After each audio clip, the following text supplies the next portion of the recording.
From my view of effectiveness, as African Americans and others with rights denied recognize and exercise their freedom to think, they will have a two-stage approach for achieving the freedom and emergence they desire. In one stage, they use their freedom to think to resolve problems and issues in the face of racism, bigotry, classism, the beast. In the second stage, they use their freedom to think to take the initiative to build under the overall umbrella of effectiveness, prosperity, growth, and social justice.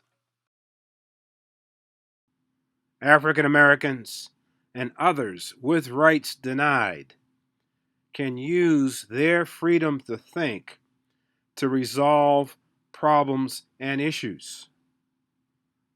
By taking the initiative, they can first examine underlying assumptions about underlying effectiveness, about levels of effectiveness.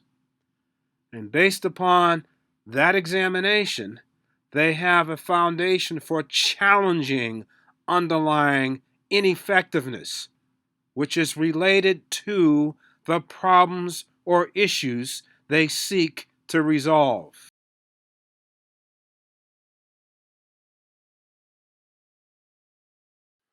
Let me give an example from my personal experience regarding resolving problems or issues from examining assumptions about underlying ineffectiveness. At one point, I was working for an organization, and my supervisor at this organization told me I was being let go from my job. Well, man, let me tell you, I was upset. Being the only black in the office, being new to the office, I began to say, all right, here it is.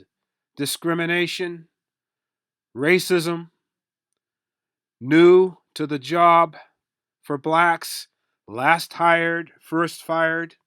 I was angry. Then, as I collected myself and as I began to think about what was going on, I said, wait a minute. I said, what were the criteria upon which the decision to release me was based? So I'm starting to raise issues about effectiveness. Because in asking about those criteria, I'm saying lack of identified criteria is evidence of low levels of effectiveness, or, if you will, ineffective decision making.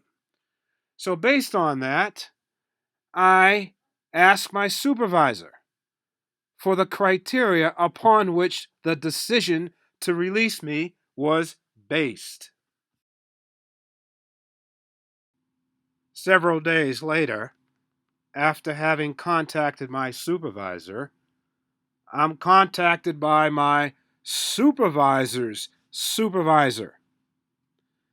And my supervisor's supervisor asked me for a copy of my resume.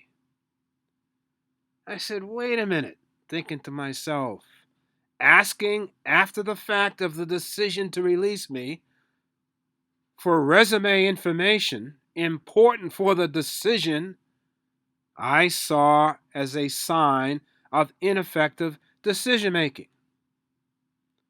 The other thing I thought about, if something came back to me from my supervisor's supervisor about criteria for the decision, I had some follow-up questions.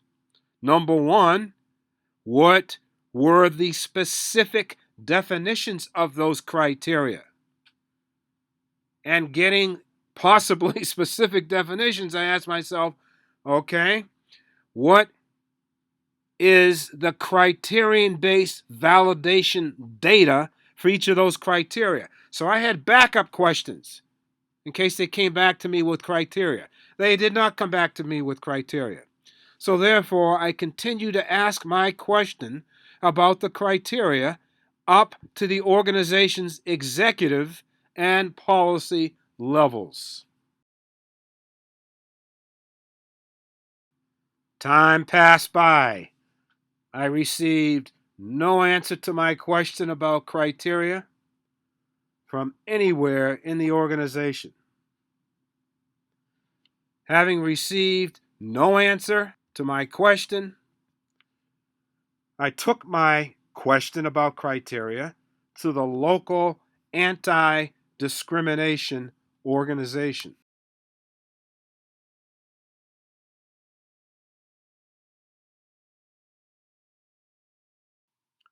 Within 3 weeks, I received a U.S. Postal Service certified letter from the organization inviting me to consider an offer to have my job back. I never made a complaint of racial discrimination, of racism.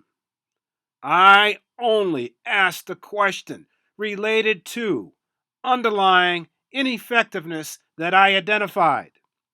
I used my freedom to think to challenge this underlying level of ineffectiveness. I beat the beast, the force that found a haven or a hiding place at low levels of human effectiveness in that organization. My personal experience provides an example for African Americans and others with rights denied as they seek to address problems, issues related to low levels of human effectiveness. As a larger example, in public education, African Americans and other minority groups face the problem issue of student achievement gaps in education. These issues have existed since I went to school. To begin to resolve these problems issues, African Americans and other minority groups must use their freedom to think to take the initiative to challenge assumptions about underlying effectiveness in education. For example, they need to challenge the failure of public education to implement operational definitions of teaching effectiveness and student learning effectiveness. They must challenge the failure of public education to conduct criterion-based validation studies for all standards-based assessments with regard to school reform and overall standards-based education. As African Americans and other minority groups address these issues of underlying ineffectiveness, they establish a basis for resolving these problems and issues. And they increase the quality and overall effectiveness of public education for all students.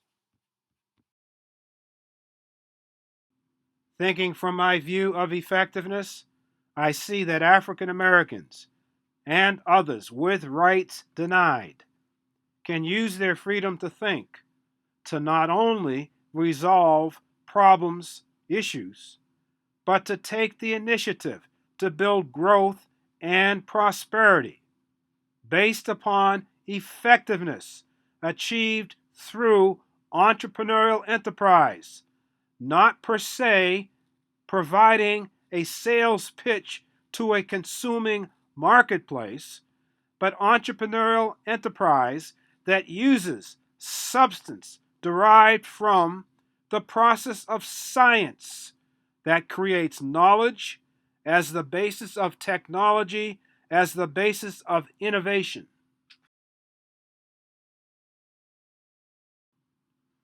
A profound example of building growth and prosperity is the work of Dr. George Washington Carver, an outstanding African American scientist, an outstanding American scientist. He used his freedom to think, to take the initiative, to build growth and prosperity with science. He created agricultural knowledge, leading to agricultural breakthroughs and agricultural technology and products, which he disseminated to African American and white farmers through entrepreneurial enterprise, contributing to economic prosperity in the South, not just for African Americans, but for all Americans. Another profound example of building growth and prosperity is the Springfield Miracle for developing an African American community, led by my colleagues, Dr. Robert Kharkov and Dr. Andrew Griffin. The community learned the use of the freedom to think, to take the initiative, to build growth and prosperity based on substance derived from the process of science. The miracle provided benefits to the participants in the project. Some of these benefits were 100% job placement. Over 80% of the participants gainfully employed after 25 years, compared to a projected success rate of 15%. 50% of the participants went on to earn a college degree. This is from a group of individuals averaging below an 8th grade education. There were no incidents of criminality, no welfare recipients. There were benefits for the community overall, as well as the culture, the college participating, the city, and corporate businesses.